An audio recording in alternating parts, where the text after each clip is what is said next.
Bonjour à tous, je suis Stéphane Baril, je suis Senior Solution Consultant chez Adobe. Nous allons parler effectivement de comment continuer à travailler si on continue à travailler de la maison. Et un des points les plus importants pour ça, eh bien, c'est les bibliothèques dans l'espace Creative Cloud. Donc on va essentiellement s'axer sur les bibliothèques Creative Cloud, on va parler un petit peu aussi d'Adobe Stock et un petit peu d'Adobe Font parce que vous verrez qu'il y a un lien bien entendu. Donc, lorsque l'on parle de flux de travail, et surtout quand on est à distance, les flux de travail, historiquement, ont toujours été basés sur des fichiers. Alors là, juste pour vous illustrer une campagne d'une fausse marque qui s'appellerait Altura Technologies, mais vous pouvez transposer, vous savez que vous avez besoin d'énormément de fichiers. Alors, j'aime bien toujours rappeler ce que c'est que pour moi un fichier. Il y a les fichiers de travail et les fichiers de diffusion. Un fichier de travail, c'est pour un médium spécifique et pour un format spécifique. Si on prend InDesign, on peut avoir plusieurs fichiers InDesign pour la même publicité, par exemple pour des magazines, mais un magazine qui n'a pas le même format qu'un autre, ainsi que des affiches dans le métro avec de différentes tailles, des 4x3, des sucettes, etc. On va avoir plusieurs fichiers où on va assembler finalement des ressources, des composants à l'intérieur. Et historiquement, ce que l'on assemble à l'intérieur est encore des fichiers que l'on va lier. Des fichiers Illustrator, par exemple, qu'on va lier, des fichiers Photoshop, des fichiers images, etc. Donc ça, c'est très bien, les fichiers ne vont pas disparaître, le fichier comme format de travail pour un médium spécifique va toujours rester. Ici, juste pour l'illustration vidéo, vous pouvez utiliser Premiere Pro, After Effects, pour l'animation, Photoshop pour faire des cinémagraphes, Animate pour faire des bannières, etc. etc. Donc on voit que le format de fichier est quelque chose, encore une fois, qui est un espace de travail dédié à un médium. Par contre, historiquement, le fait de gérer des fichiers à l'intérieur de ces fichiers, les ressources graphiques, on pourrait dire les actifs, on dit assets en anglais, le terme est plus générique. Eh bien, historiquement, on a tout ça dans un dossier, alors souvent sur le serveur, sur un serveur local, ou en local sur notre machine, dans des dossiers. Et puis, on a une charte graphique, souvent au format PDF, qui va nous décrire quel logo utiliser, quelles sont les versions, quelle couleur, en RVB, en Pantone, en cyan, magenta, jaune et noir, quelle est la police à utiliser, etc. Donc ça va nous donner des éléments, et à chaque fois que je vais créer finalement un nouveau document, comme on l'avait vu tout à l'heure, eh bien il va falloir que je réimporte ou je recrée mes nuances, que j'aille chercher la bonne version du logo, en étant sûr ou pas d'avoir la bonne version. Et donc vous pouvez imaginer aussi le nombre de doublons, que tout le monde, si vous travaillez dans le graphisme, vous avez déjà vu les doublons de logos en local parce qu'on a oublié, puis on duplique, et puis on a fait une modification, on l'a pas remis avec les autres, et donc du coup, on a un manque de consistance. Et puis c'est difficile aussi de traquer quelles sont les bonnes et les mauvaises versions qui traînent un petit peu partout sur les serveurs et autres. La réponse d'Adobe à ça, eh bien, c'est les bibliothèques Creative Cloud. Alors, on va distinguer deux grandes familles de bibliothèques. C'est des classifications complètement arbitraires, c'est-à-dire que vous pouvez en faire ce que vous voulez, bien entendu. Vous pouvez avoir des bibliothèques dans lesquelles vous allez mettre tout un tas de ressources graphiques qui peuvent être juste pour vous. On verra le type de ressources graphiques, mais ça peut être vos pinceaux Photoshop, par exemple. Donc, c'est absolument pas dédié à être placé dans un document, mais c'est plutôt vos outils, par exemple. On va principalement aussi avoir, et moi je parle beaucoup avec les entreprises, des bibliothèques de marque, c'est-à-dire vraiment, là si on prend cette fausse marque qui s'appelle Altura, toutes ses couleurs, toutes les versions du logo, les éléments. À noter aussi, on en reparlera, on a la possibilité donc de grouper ces éléments par quelque chose qui a du sens en fait pour vous, et aussi de mettre des annotations, c'est-à-dire ce qui est décrit dans une charte graphique peut être résumé, c'est 130 caractères, peut être résumé directement sur le composant, ce qui fait que quand je passe en survol, je vous le montrerai tout à l'heure, eh bien on verra des annotations d'usage en fait, le cadre d'usage. Et puis on va avoir des bibliothèques projets. Alors on peut très bien mettre aussi les éléments de marque dedans, mais une bibliothèque projet, là où je la différencie d'une bibliothèque de marque, c'est qu'une bibliothèque de marque, c'est vraiment tout ce qui est commun à n'importe quel projet. Si on revient juste à la diapositive d'avant, on va avoir effectivement pas exactement le même type de contenu, on va avoir les mêmes ressources, les mêmes logos, les mêmes couleurs, etc. Mais on va avoir certainement des types différents, des ajustements différents, et les logos sont communs à toutes les campagnes. en fait. Là, alors que par exemple, il pourrait très bien y avoir une campagne promotionnelle d'été, une campagne promotionnelle d'hiver, etc. Et donc le logo, tant qu'il n'y a pas un rebranding, tant qu'on change pas en fait les éléments de marque, ils sont communs à tous les projets, et donc ça sert à rien de les dupliquer dans chaque bibliothèque. Je pense que ça c'est quelque chose d'assez classique. Mais voilà, c'était juste aussi pour le petit rappel. Voilà, deux grandes familles, bibliothèque de marque, bibliothèque de projet, et des bibliothèques qu'on va appeler peut-être fourre-tout, des choses qui sont juste pour vous ici. Mais on reviendra aussi sur cette notion. Et puis bien sûr, on va pouvoir très facilement, en fait, ces panneaux, ils sont disponibles dans tous les logiciels, Premiere, After Effects, InDesign, y compris sur mobile, quasiment sur toutes les applications mobiles. Pas dans Lightroom, vu que Lightroom est sur la photo, donc il n'y a pas forcément d'intérêt à avoir les couleurs et les éléments, mais majoritairement, toutes les solutions Adobe prennent ces éléments. Et donc, du coup, c'est vraiment un panneau, une fenêtre, qui se trouve dans tous les logiciels, donc il me suffit pour pouvoir les utiliser juste de prendre et de déposer, de consommer ou de cliquer sur une couleur pour qu'elle s'ajoute à mon document sur l'élément qui m'intéresse. Le type de contenu que l'on peut mettre dedans, on va dire images au sens large, c'est-à-dire des photos, des vecteurs, des éléments vectoriels, des vraies illustrations, donc ça on verra. Et puis on va pouvoir mettre des styles de calque Photoshop, on va pouvoir mettre ce qu'on appelle des lookup tables, des LUT. C'est ce qui sert à faire des ambiances colorées en fait en vidéo ou dans Photoshop aussi. On va pouvoir mettre des styles de caractères, des styles de paragraphes, voire même du texte qui va vraiment le contenu texte source qui va être partagé entre InDesign et Illustrator pour l'instant. On va avoir aussi des animations Animate, donc vous aviez certainement connu sous le nom de Flash professionnel. Donc les symboles et les animations Animate peuvent être mis dedans. On verra aussi tout à l'heure les Motion Graphic Templates. Donc ça, c'est des motion design en gros, créés par des motion designers et que l'on peut juste consommer dans Premiere Pro ou dans Premiere Rush et personnaliser à son besoin. On va avoir des couleurs, donc RGB, Pantone, CMYK, des pinceaux Photoshop, Illustrator, des vidéos, de l'audio depuis très peu dans Premiere Pro, pour Premiere Pro, et ensuite des modèles 3D, des matières 3D, des lumières 3D, des motifs et des modèles de documents InDesign, Illustrator et Photoshop. Et en fait, au tout début, nous n'avions que les images et les couleurs et les styles de texte. Et petit à petit, ça s'est enrichi. Et donc, c'est une plateforme en continu d'innovation. Et donc, ça s'enrichira au fur et à mesure du type, en fait, de ressources que l'on peut avoir besoin. Comment on enrichit une bibliothèque? Juste pour vous montrer. Déjà, on peut créer une bibliothèque depuis le petit menu burger. Donc, je crée une bibliothèque. Je dis OK, donc elle est vide, et je prends, si par exemple dans Photoshop, je prends simplement le calque et je le dépose. Je peux aussi passer par le petit plus pour ajouter des couleurs. Je peux prendre, par exemple ici dans Illustrator, un élément vectoriel et le déposer, ça devient un composant partagé. Pareil, je peux aller chercher les couleurs par le petit plus, ici en bas. Donc, et par exemple pour les styles de paragraphe, vous voyez que j'ai sélectionné les styles, je clique sur le petit nuage, et j'ajoute en fait ces éléments à ma bibliothèque. Et ce qui est intéressant, c'est qu'après, je vais pouvoir assez facilement juste consommer. Là, ce qui est illustré dans cette petite vidéo, c'est, malgré tout, c'est que là, je suis dans InDesign, mais je pourrais être dans Premiere, dans After Effects, dans Adobe XD, et je pourrais consommer les éléments sans avoir eu besoin de faire un export spécifique. À part déposer le composant original dans la bibliothèque, je n'ai pas eu besoin de faire un export spécifique pour le print, pour la vidéo, pour le web. En fait, c'est tout simplement le Creative Cloud qui va gérer ça pour nous. Donc soit directement la bibliothèque, soit le logiciel à l'export. Par exemple, InDesign, c'est à l'export. Si vous faites un export PDF, il va optimiser à ce moment-là. Un export HTML, il va optimiser à ce moment-là, et ainsi de suite. Donc c'est l'un ou l'autre. Si le logiciel permet cette granularité d'export, eh bien c'est le logiciel qui va le faire.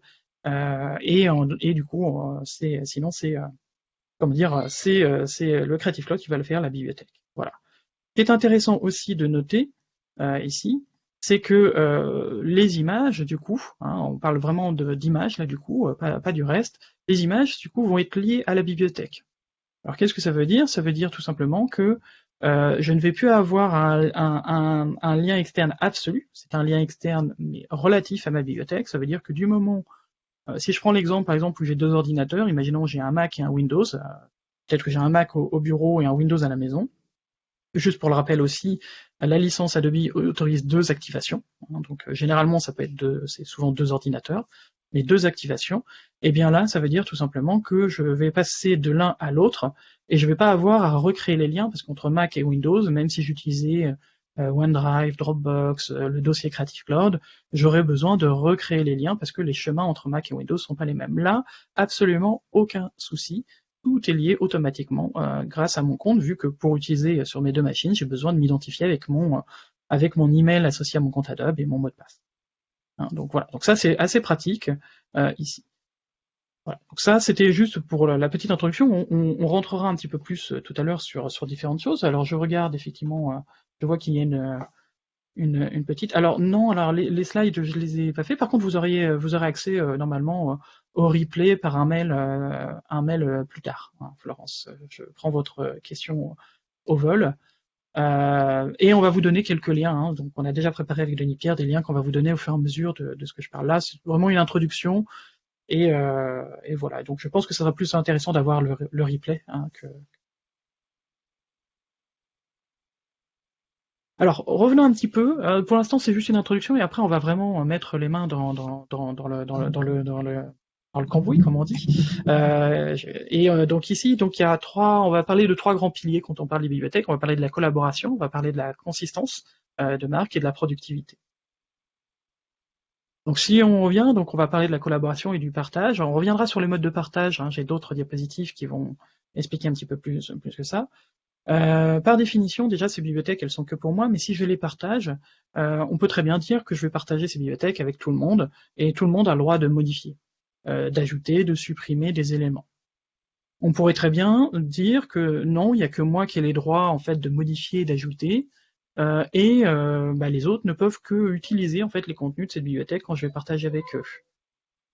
Ou alors, c'est complètement à la carte, je peux très bien dire, au fait, non, certaines personnes sont en charge comme moi de la bibliothèque, donc doivent avoir les droits d'ajout, de suppression, de modification, et d'autres vont juste avoir des droits d'usage, voire même, on verra tout à l'heure, on a la possibilité aussi de suivre une bibliothèque si cette bibliothèque est publique, et donc dans ce cas-là, j'ai pas besoin d'inviter, les gens vont pouvoir revenir dessus. Donc la collaboration est réellement au cœur.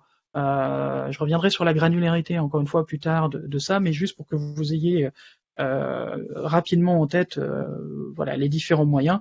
Oui, on peut très bien faire en sorte, donc pour résumer, qu'une bibliothèque soit modifiable par tout le monde, ou que seul moi ai le droit de modifier et les autres peuvent utiliser, ou on peut panacher, dire voilà, on est 3-4 à être responsable de cette bibliothèque, donc on est 3-4 à pouvoir modifier, et tous les autres ne peuvent qu'utiliser.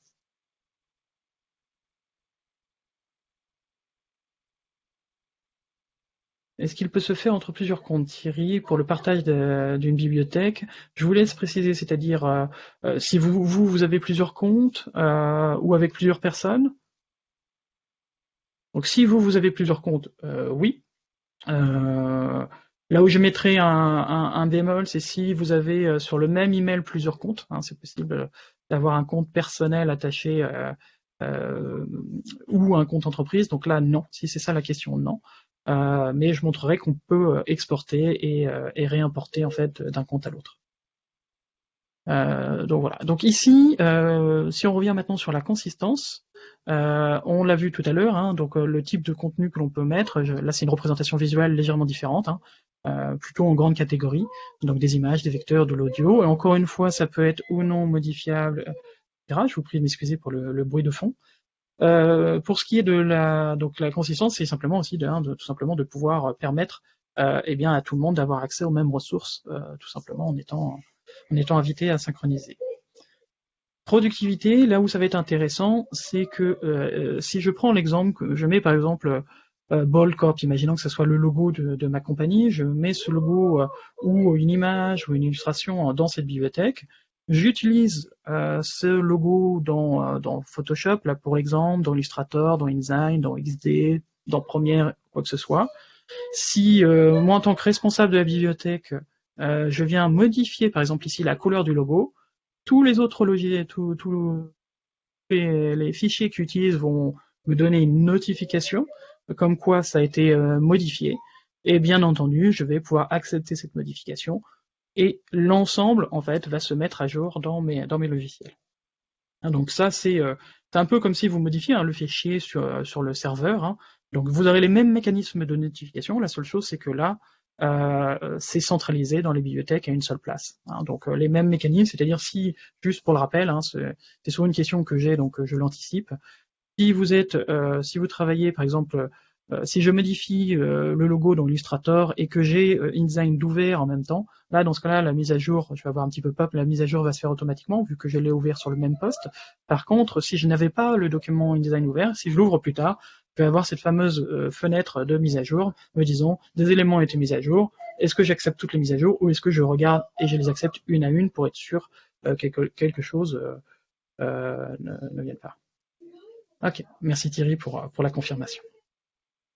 Et n'hésitez surtout pas pour les questions. Encore une fois, si jamais je ne les vois pas, Denis Pierre, de toute façon, me permettra d'y répondre. Donc, je vous ai dit qu'on rentrera un petit peu sur la granularité du partage, et donc c'est cette section ici qui va nous le permettre. Donc une bibliothèque, la première chose, c'est qu'elle est pour vous. Donc par défaut, on peut s'identifier dans un logiciel Creative Cloud de plusieurs manières. Mon email peut être associé à un compte individuel, ce qu'on appelle chez Adobe un Adobe ID. Il peut être associé à ce qu'on appelle un Enterprise ID ou un Federated ID. Donc là, ça veut dire que c'est géré par votre entreprise. Il y en a un, c'est géré par une liste que maintiennent les IT, et l'autre, c'est géré par en fait du single sign-on, enfin votre annuaire d'entreprise. C'est-à-dire que vous pourrez vous identifier sur votre ordinateur, sur Adobe, peut-être sur Microsoft aussi, avec le même code, c'est ce qu'on appelle du single sign-on. Donc voilà. Ça, c'était juste une petite parenthèse sur les trois types d'identités, et je pense que la question de Thierry était si j'ai été invité sur une de ces identités, est-ce que je peux basculer sur l'autre? Donc si c'est ça, la réponse est non. Par contre, si je suis invité sur mon email, mon Gmail et sur mon email, mon autre email Outlook, par exemple, eh bien là, il n'y a pas de souci, je peux être invité sur les deux. La modification du logo génère-t-elle une déformation? Non. Alors je vous dirais Adeline, non. Alors après, ça va dépendre des règles. Certains logiciels vous permettent de mettre des règles de déformation en fait à l'intérieur du bloc, comme InDesign. Donc si la règle de votre bloc, mais c'est pas les bibliothèques elles-mêmes, si la règle de votre bloc n'invalide pas du non proportionnel, il n'y a pas de raison en fait qu'il y ait une déformation. En supprimant les slides. Donc oui, et donc dans InDesign, ça va dépendre en fait des règles d'importation en fait que vous avez eues. On a les mêmes, donc quand on importe les éléments. Donc ça va vraiment dépendre. C'est exactement en fait c'est les mêmes règles en fait que quand vous avez un logo qui est sur votre serveur et que vous le remplacez par un autre, vous aurez les mêmes comportements. Ok, donc voilà. Et ça dépend des logiciels et donc des éléments. Donc voilà, donc une fois vous êtes identifié avec une des méthodes, quelle qu'elle soit, en entreprise, vous, en tant qu'utilisateur, vous avez soit entreprise, soit federated. Si vous êtes un individu, un freelance par exemple, vous avez plutôt un Adobe ID. Bon, quel que soit finalement, du moment où vous êtes logué, sur votre mobile, sur votre tablette, sur vos ordinateurs, voire même, imaginons je vais chez Denis Pierre, je veux lui donner un des éléments qui est dans ma bibliothèque, je m'authentifie sur son ordinateur, dans son navigateur, et dans un navigateur web, et je peux avoir accès à mes composants. Donc l'intérêt, c'est d'abord pour vous, et par défaut, une bibliothèque n'est partagée qu'entre vos périphériques à vous, mais absolument pas avec les autres. Mais par défaut, c'est transparent, je peux basculer de l'un à l'autre, c'est facile. Maintenant, on a deux grandes notions. On a une notion qui s'appelle collaborer ou inviter, et puis on a une notion qui s'appelle partager. Tout ça fait partie de la même notion qui s'appelle la collaboration, mais on va rentrer dedans. D'ici, collaborer et inviter, moi j'ai tendance à donner une analogie par rapport à ça. C'est comme si vous aviez une invitation à une soirée privée, donc c'est la partie haute, collaborer, inviter, ou une invitation à une soirée publique. Donc public, c'est partagé. Donc pourquoi je fais cette analogie? Tout simplement parce que dans le premier cas, vous allez devoir inviter la personne sur son email associé au compte Adobe. Et cette personne va devoir accepter l'invitation pour pouvoir collaborer. Et à partir de ce moment-là, on aura la personne va avoir dans ses logiciels, dans son panneau de bibliothèque, cette bibliothèque qui va être synchronisée. D'accord? On va rentrer un petit peu dans la granularité du collaborateur après, mais en gros c'est ça, et c'est des gens qui ont forcément les logiciels du coup, qui ont un compte Adobe, et on les invite, donc on doit être sur la liste des invités pour pouvoir avoir accès à ce contenu. Partager, c'est plutôt différent, je dirais que c'est plutôt un statut de spectateur, je mets des guillemets, vous allez voir pourquoi.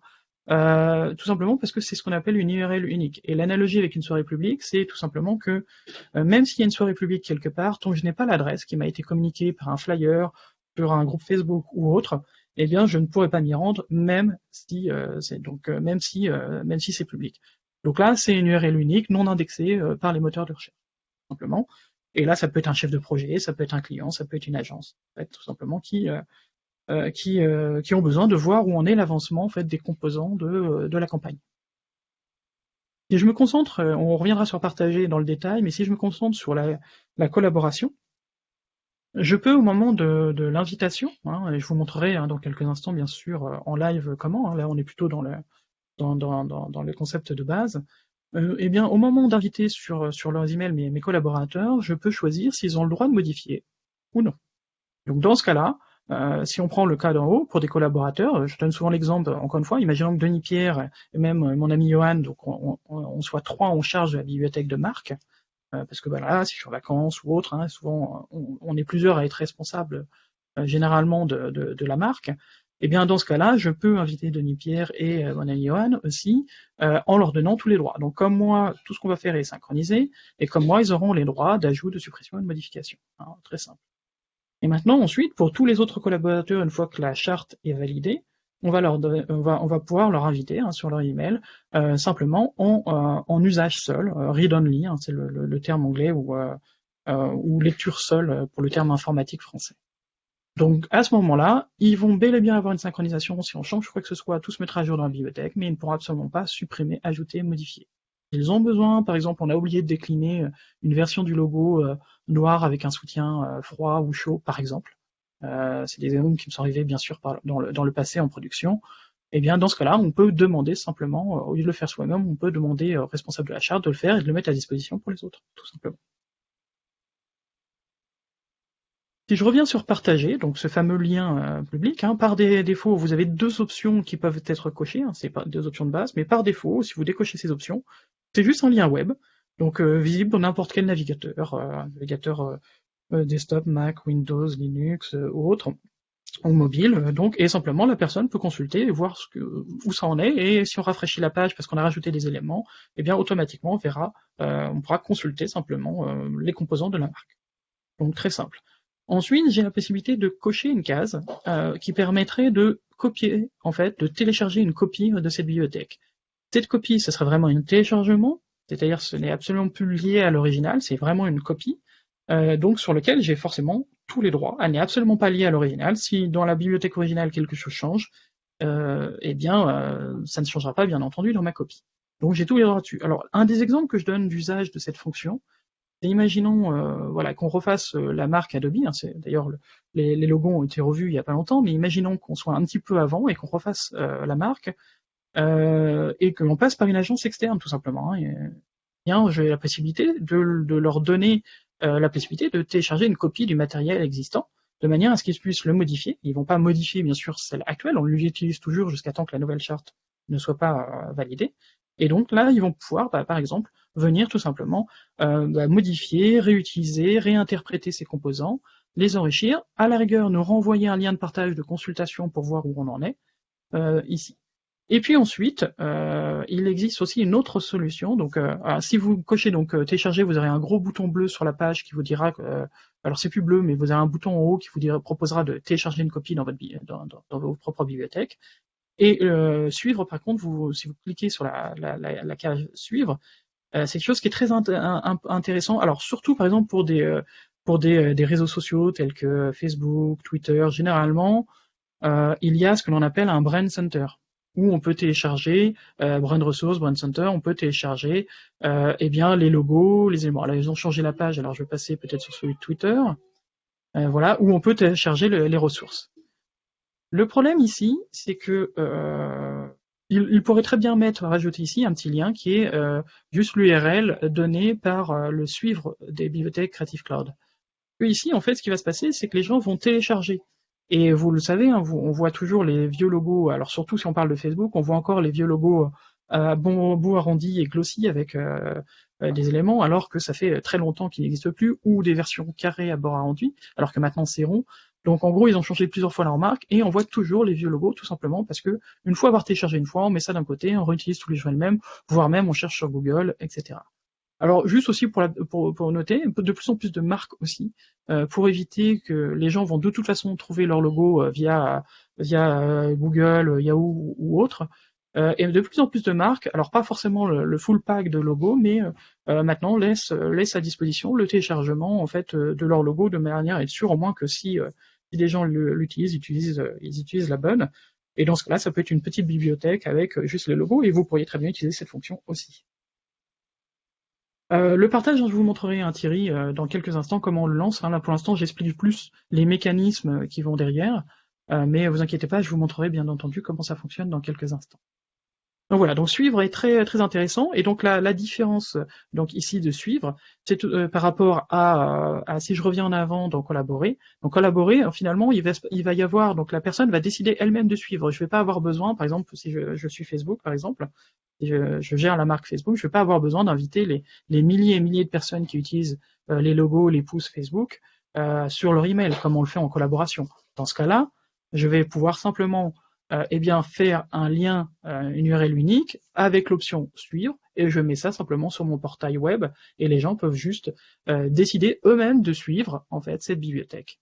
Et donc ça se comportera pareil, du moment où j'ajoute, je supprime, je modifie moi en tant que marque, eh bien tous les utilisateurs dans leur fichier de travail, par exemple les logos pouces, si je les ai changés, dans tout leur fichier de travail, ça va être modifié. Et on reviendra sur cette notion-là, mais juste aussi, je reviendrai tout à l'heure aussi là-dessus, mais les bibliothèques sont de plus en plus intégrées, et donc on a par exemple pour du suivi de projet, on a l'intégration à l'intérieur de Gmail ou de la G Suite. Pour ceux qui font du développement, on a une intégration des bibliothèques dans Slack, on a une intégration dans Microsoft Teams, je vous démontrerai ça tout à l'heure, et on a aussi une intégration dans PowerPoint et Word.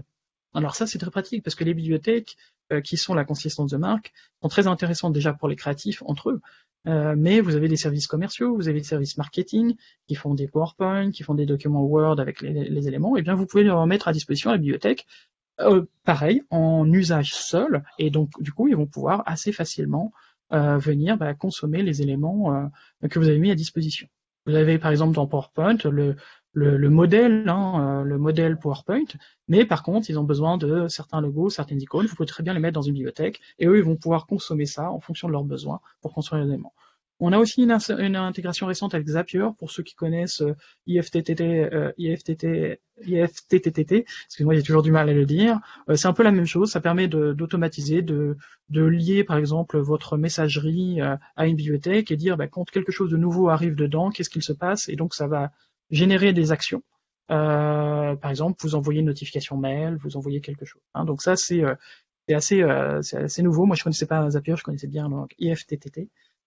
Et puis tout nouveau aussi maintenant, les bibliothèques sont enfin dans Adobe Spark, notre plateforme de création de contenu pour les réseaux sociaux pour les non créatifs, même si bien sûr les créatifs comme moi, on s'en sert aussi. Voilà. Donc je vais rentrer un petit peu ici dans comment dire dans des exemples. Juste avant, pareil parce que le temps file, donc je préfère quand même vous montrer. On a aussi quelque chose qui s'appelle des motion graphic templates. Donc là vous voyez une petite illustration. Les motion graphic templates, vous en avez pour PremierOsh, ce logiciel qui est vraiment fait pour les community managers, pour les youtubeurs, pour toute personne en fait qui veut un outil puissant, basé sur le moteur de Premiere Pro, mais facile d'accès, et surtout je peux commencer sur mon téléphone, continuer sur ma tablette, continuer sur mon ordinateur et revenir sur l'un et sur l'autre, donc il y a une certaine continuité. Eh bien, il y a ce qu'on appelle des motion graphic templates, et ça aussi, ça peut être, c'était juste pour vous l'illustrer parce que c'est toujours difficile à expliquer. Donc là, c'est un modèle simple, ça peut être un modèle de titre, ça peut être un modèle de petit bandeau de présentation, de dire c'est telle personne de telle compagnie, par exemple à la télé. Ça peut être des génériques d'intro, d'outro, voilà, ça peut être tout un tas de choses. Je vous en montrerai tout à l'heure en fonction du temps et des questions.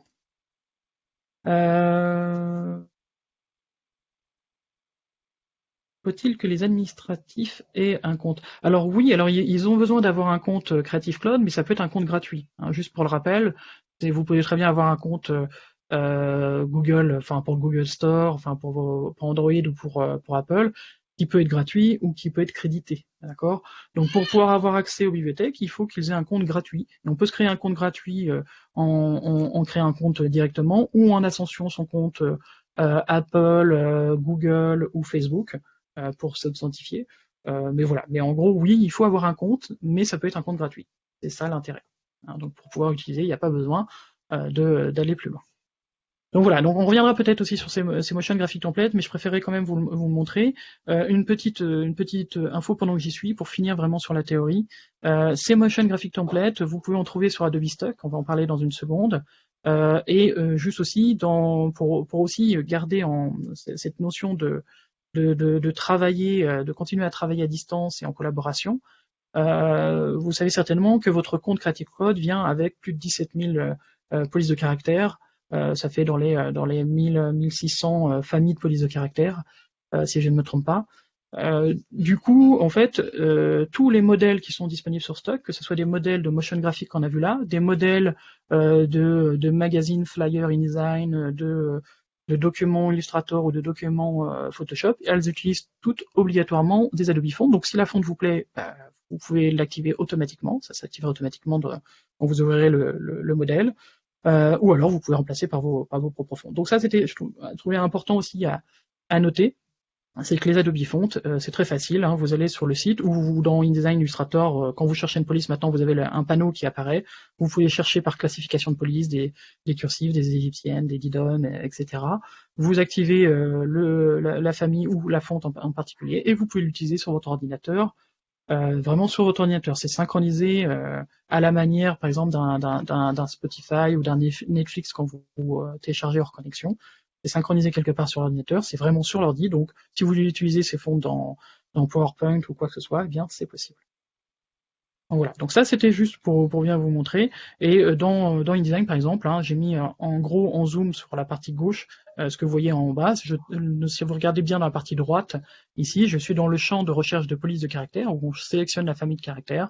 Vous avez cette fenêtre qui s'active, qui vous permet de chercher par classification et voire même de rechercher dans les polices qui ne sont pas encore synchronisées sur votre ordinateur et malgré tout de les prévisualiser.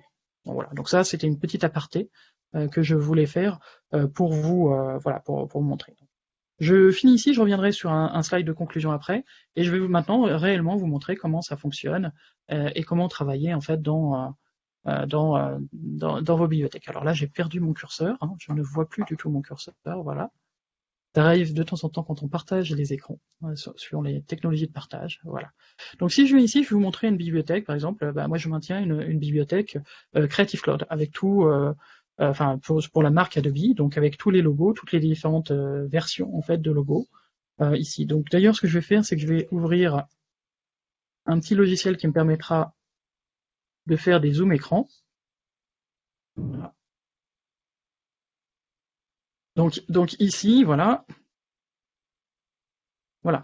Vous voyez que j'ai ma bibliothèque, et quand je passe en survol d'un élément, vous voyez d'ailleurs que il y a un petit icône qui apparaît ici, par exemple, voilà, qui apparaît ici. Hop là, juste laissez-moi revenir, voilà.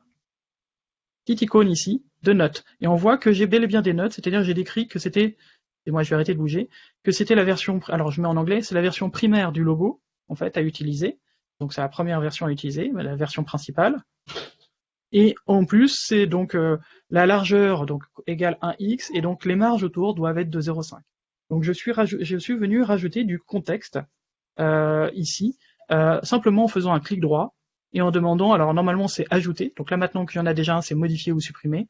Je suis simplement venu ici rajouter du texte, donc 130 caractères par défaut. On a déjà fait des demandes officielles pour augmenter le nombre, mais 130 permet déjà de résumer, et donc ça me permet d'avoir sous la main, quand je vais utiliser, le contexte d'utilisation. Donc ça, c'est une version à utiliser de manière très limitée, ça c'est la version secondaire à utiliser, et ainsi de suite, et ça c'est dans les espaces plus petits, la hauteur du A, et ainsi de suite. Donc vous pouvez voir que c'est extrêmement pratique en fait ici, et là par exemple j'ai mis en fait par exemple RGB, hein, si je reviens ici, si je vous montre, j'ai mis voilà c'est usage RVB, même si mon dossier était pour screen, c'est usage RVB. Pourquoi j'ai fait ça? Tout simplement parce que vous pouvez rechercher, par exemple, je peux très bien dire red, RGB, voilà, ici, et là il est en train de chercher dans une bibliothèque ou dans toutes les bibliothèques, donc si je fais que dans la bibliothèque active, donc c'est juste pour vous montrer, voilà. Quand je commence une recherche, il me propose après de dire non, est-ce que je veux rechercher dans stock, dans la bibliothèque active, ou dans toutes les bibliothèques. Ça c'est nouveau, avant il fallait d'abord choisir, et donc si on s'était trompé, il fallait retaper la recherche. Donc là je peux dire juste, bah voilà, dans la bibliothèque active, j'ai recherché le RED et RGB. Donc il recherche aussi bien dans ses descriptions que dans le nom des fichiers, tout simplement ici. Donc ça c'est super pratique, et vous voyez qu'on peut filtrer, j'aurais pu filtrer que des couleurs ou que des éléments. Donc ça, c'est quelque chose d'extrêmement pratique. Pour vous montrer comment on crée une bibliothèque, vous passez par le petit menu Burger tout en haut à droite, vous faites créer une bibliothèque. Hop là. Cet événement s'appelle Business Continuity. Voilà. Je crée une bibliothèque, je vais créer quelque chose qui n'a absolument aucune importance, aucun élément, hein, c'est juste pour vous montrer. Je vais juste faire, voilà, un élément. Imaginons que ceci, voilà, soit mon logo, je vais juste très rapidement lui dire pas ça, et voilà. Imaginons, voilà, je fais n'importe quoi, hein, vous avez bien compris. Donc imaginons que ça soit mon logo, la seule chose à faire pour l'ajouter à ma bibliothèque, c'est juste de déposer dedans. Voilà, donc il est en train de calculer, voilà, je peux passer par le petit plus ici, qui me permettrait d'ajouter la couleur, par exemple. Alors je peux aussi sélectionner une couleur ici, et cliquer sur le petit bouton pour l'ajouter, hein, ou en passant par le petit plus. Pareil, et en fonction de ce que j'ai sélectionné, si c'est du texte, ça permettra par exemple d'ajouter des styles de caractères, des styles de paragraphes, etc. Maintenant, ce qui va être intéressant, c'est que je peux créer des groupes, hein, et donc filtrer par groupe. Et là, je pourrais très bien dire, ça c'est les logos, hein, c'est ce que j'ai déjà fait. J'ai tendance à mettre en anglais, et je mets, bah voilà, ça c'est screen, donc c'est tout ce qui est pour l'écran. Hein. Je me suis aperçu que RVB, quand vous partagez justement avec quelqu'un qui est plutôt marketing, commercial, il voit pas trop ce que c'est, donc je préfère faire renommer. Si mon élément était renommé dans les calques, il l'aurait déjà eu, mais imaginez pas mon logo, et voilà, et c'est noir. Voilà, je peux rajouter une description pour dire logo principal.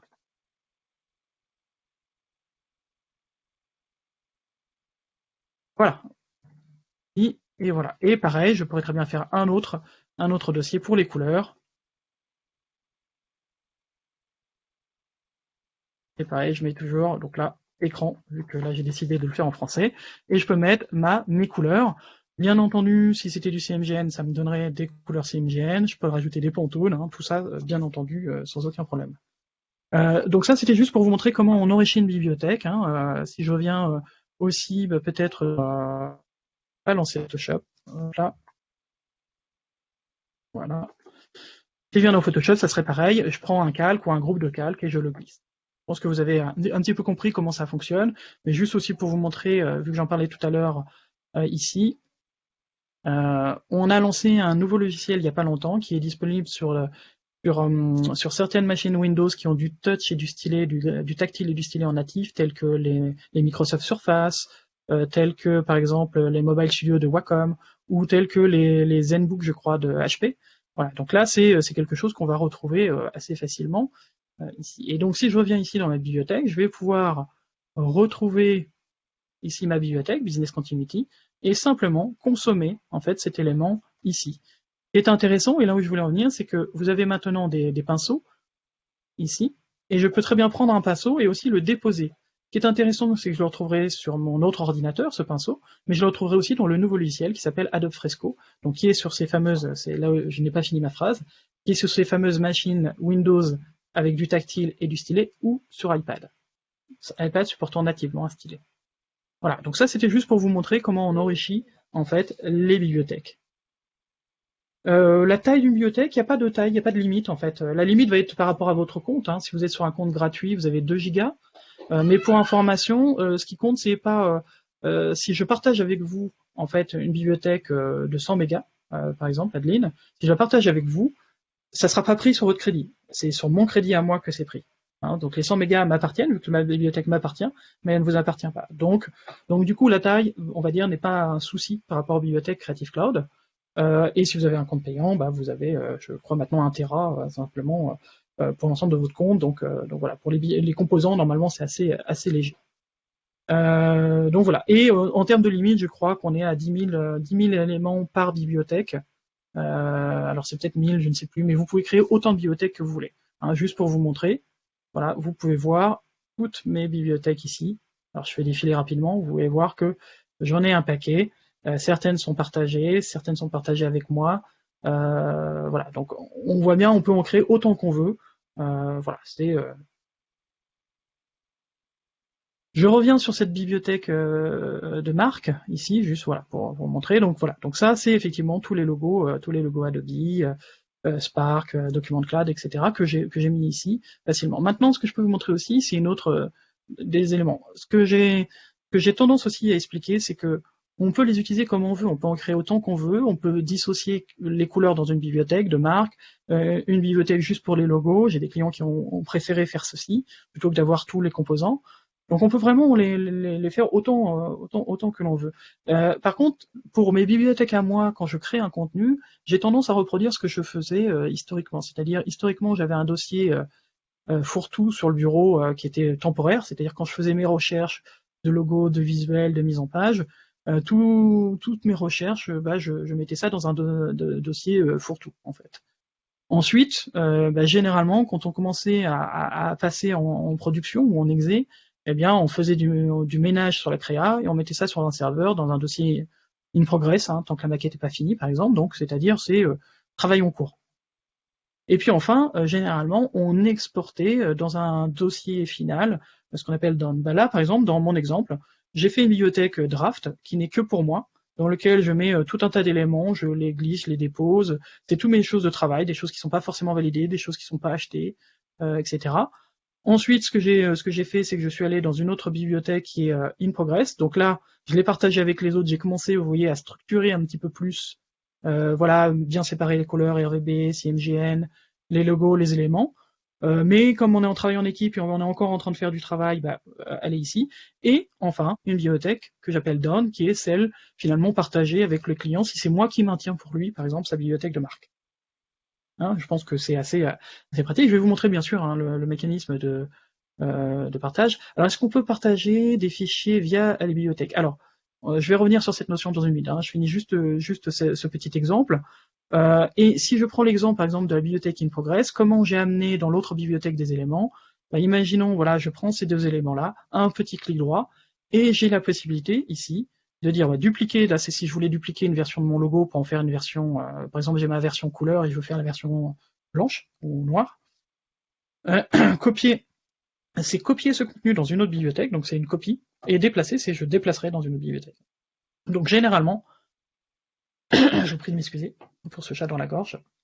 Généralement, je fais copier pour garder dans mon in progress. Excusez-moi, je vais devoir boire un petit peu. Je vous prie de m'excuser.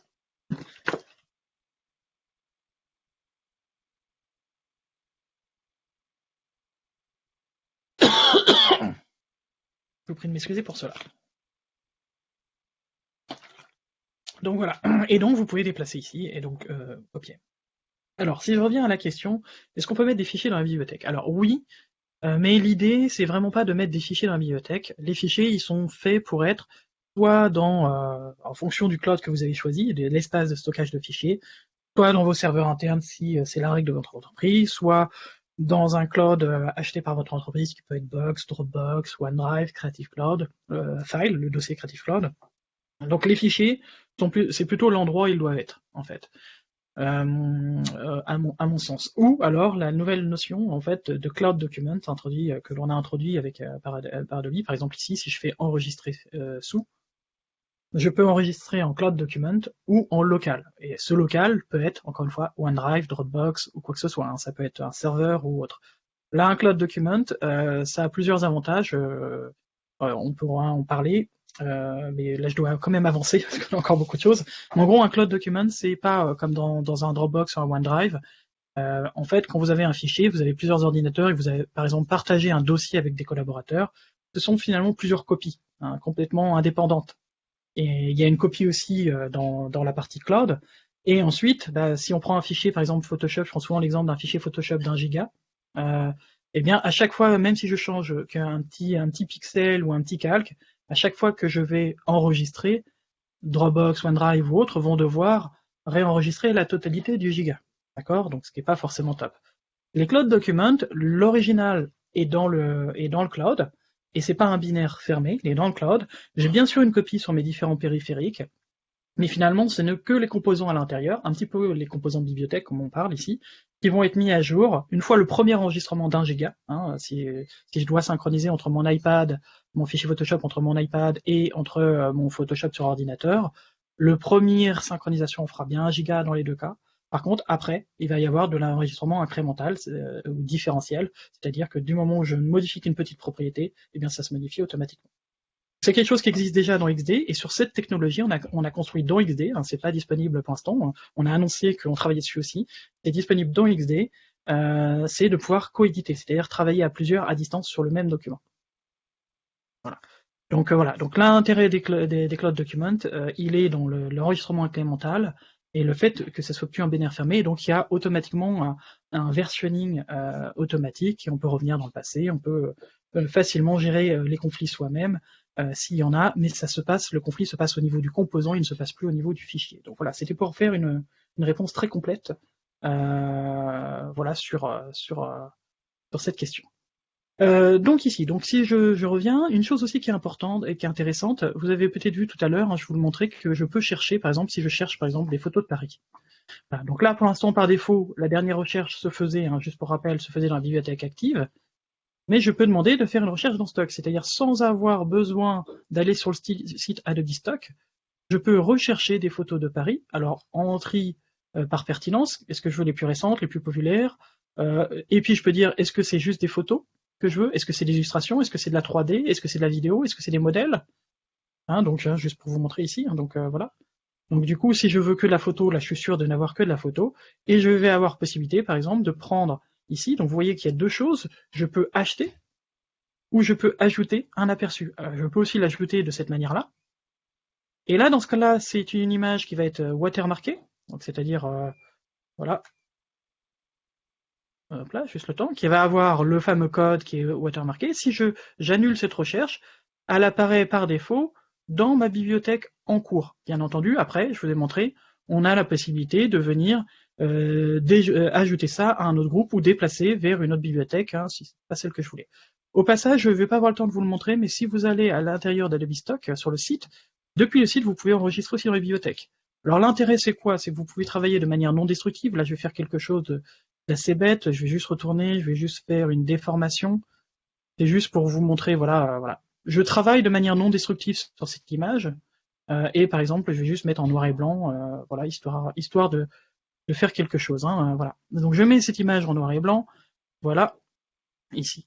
Donc l'intérêt, cette image, je pourrais aussi l'utiliser ailleurs, dans plein d'autres logiciels, c'est que au dernier moment, par un clic droit sur l'image ici, ou en clic droit sur la bibliothèque, je peux licencier l'image, c'est-à-dire appliquer une licence à l'image, ici, et ça se remplacera partout où cette image est utilisée grâce à ce mécanisme de synchronisation dont on parlait. Donc là, je confirme mon achat, et ça va se mettre à jour ici, mais si j'avais encore une fois cette image utilisée dans 10 documents différents, dans des logiciels différents, eh bien ça se mettrait à jour partout. Donc voilà, donc ça c'est quelque chose qui est extrêmement pratique, et là maintenant mon image est licenciée. Okay. Alors comment je partage, c'est une des questions, comment je partage ces bibliothèques. Alors il y a deux moyens, je peux passer par le menu local du panneau. Au passage aussi, j'aurais pas le temps, là pour une question de temps, de brancher mon iPhone, mais vous avez une application qui s'appelle Creative Cloud sur l'iPhone, qui est un peu l'équivalent de l'application Creative Cloud que vous avez là-haut, dans lequel vous allez pouvoir aussi, depuis votre mobile, partager une bibliothèque avec quelqu'un si vous avez oublié de lui partager. Vous êtes en train de discuter au café, vous avez oublié, vous pouvez directement partager, etc. Donc là, c'est ici que je vais pouvoir donc venir inviter, donc là on est vraiment sur la notion de collaboration dont on a parlé tout à l'heure, ou partager le lien, c'est celle-ci. Au passage aussi, quand vous voulez, vous avez fini, par exemple, imaginons que ce projet est fini, vous pouvez exporter la bibliothèque elle-même, un fichier qui s'appellera .cclib, que vous pouvez archiver par exemple, parce que voilà, cette bibliothèque ou cette charte on l'utilise plus, et vous pourrez la réimporter plus tard si vous avez besoin de ressortir en fait de vos archives des éléments. Donc ça, c'était pour répondre à une question qu'il y avait tout à l'heure, qui était comment faire si jamais on m'a invité sur le même email mais qui est associé à un compte individuel et un compte entreprise.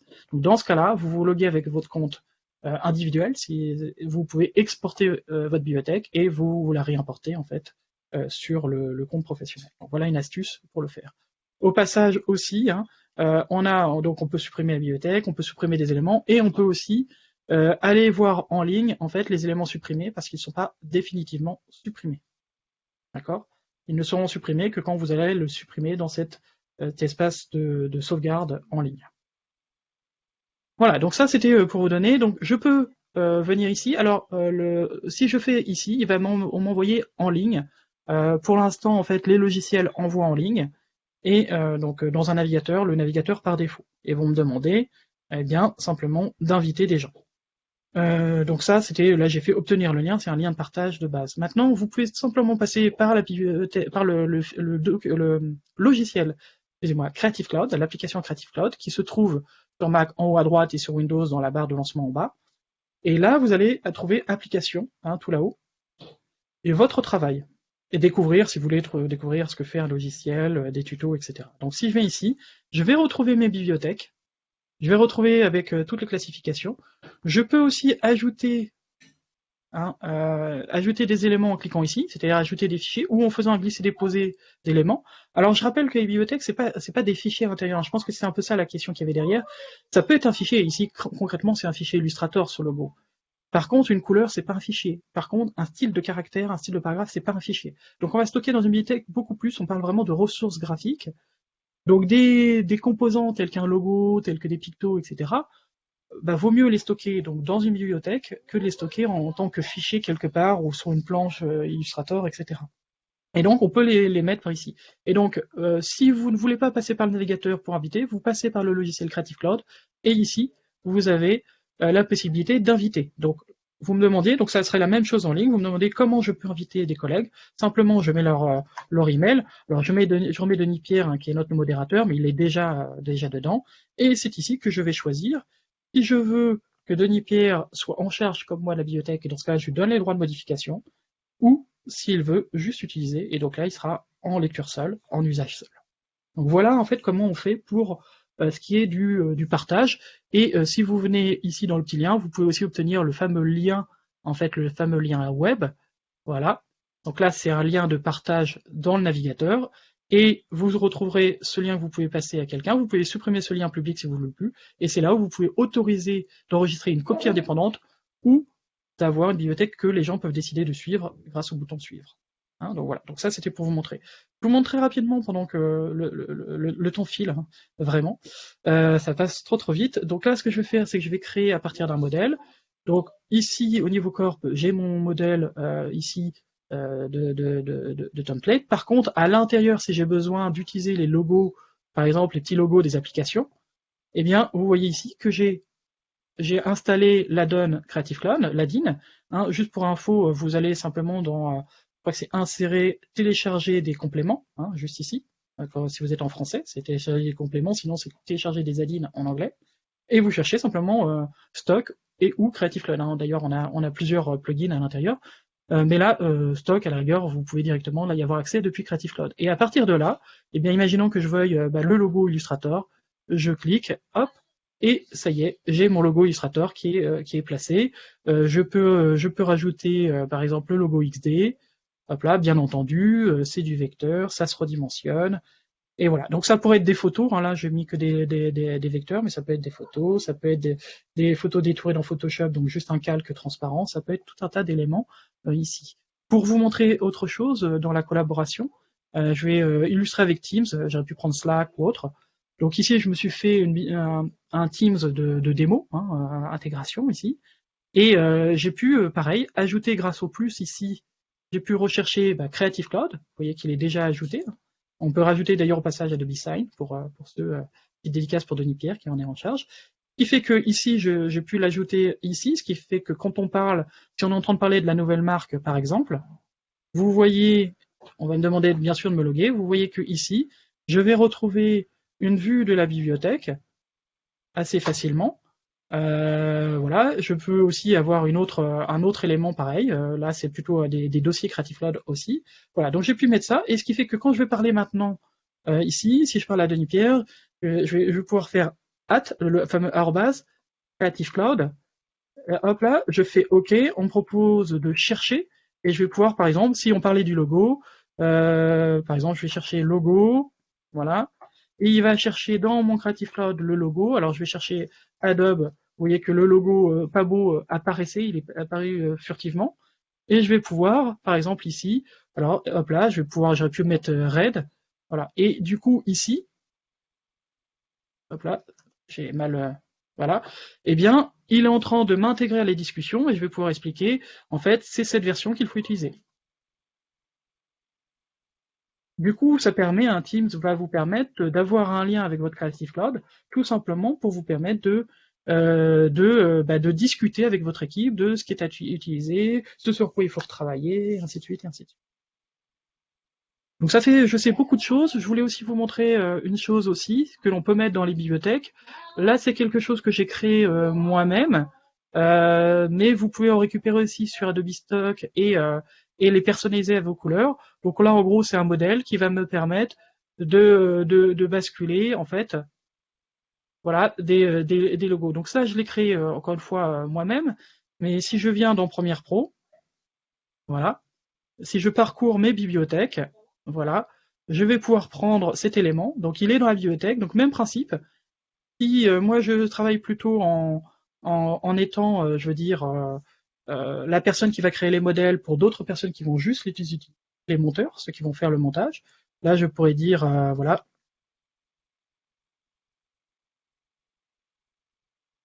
voilà, le modèle est fait. Je dis, ben non, mais en fait là on va parler plutôt de dimension, ou on va parler d'autre chose, voilà. Et en fait, ce qui est exposé ici dépend de ce que le créateur du modèle, donc là c'est moi qui ai créé, donc j'ai juste voulu mettre en personnalisé le texte et la sélection du logo. En fait, les modèles, juste pour vous montrer aussi, voilà, si on va sur stock.adobe.com/fr, juste pour vous donner aussi, si vous allez dans la rubrique template, donc des modèles, vous avez des modèles Photoshop, des modèles InDesign, des modèles de magazine que vous pouvez repersonnaliser, et vous avez Motion Graphic Template, c'est juste pour vous donner un aperçu ici. Et quand vous passez en revue, vous allez voir, en fait, en survol, que vous avez tout un tas de choses. Ça peut être des modèles animés comme ça de titres, ça peut être des bandeaux d'incrustation, ça peut être des titres incrustés, des transitions, des infographies, des pouces pour les réseaux sociaux, tout ce que l'on veut. Et donc tout ça, Stéphane, et ça peut être... Oui, dis-moi, une dis-moi, minute. Pierre. Oui, oui, oui, Il nous reste une oui, minute. oui, oui, oui, je sais bien, oui. Donc voilà, donc du coup c'était juste pour vous montrer en fait qu'il y a cette possibilité-là et que c'est possible aussi sur Roche. Et c'est ce que j'avais fait ici pour une session ici. Et même principe, les titres, eh bien tout ceci se trouve dans les miens, par exemple ici, là, se trouve à l'intérieur de cette bibliothèque. Il suffit juste que je vienne déposer ici ce modèle qui a été fait, voilà, et je peux personnaliser tout. Donc vous voyez que finalement, si vous construisez bien des bibliothèques, votre entreprise construit bien des bibliothèques, eh bien tout le monde peut consommer, si je les invite en usage seul, et vous pouvez être garant en fait de la charte. Et c'est un peu là-dessus que je voulais conclure. Et encore une fois, on a tout ceci. Donc, si on reprend la plateforme Creative Cloud, finalement, vous avez accès à des logiciels et services et en fait, tout ceci est synchronisé, et un des gros piliers de cette synchronisation, eh bien, c'est la bibliothèque Creative Cloud. Bon bah donc Denis Pierre, nous allons pouvoir clore cette session. Merci beaucoup pour ta modération très active et tes réponses. Merci à tous. Bonne journée.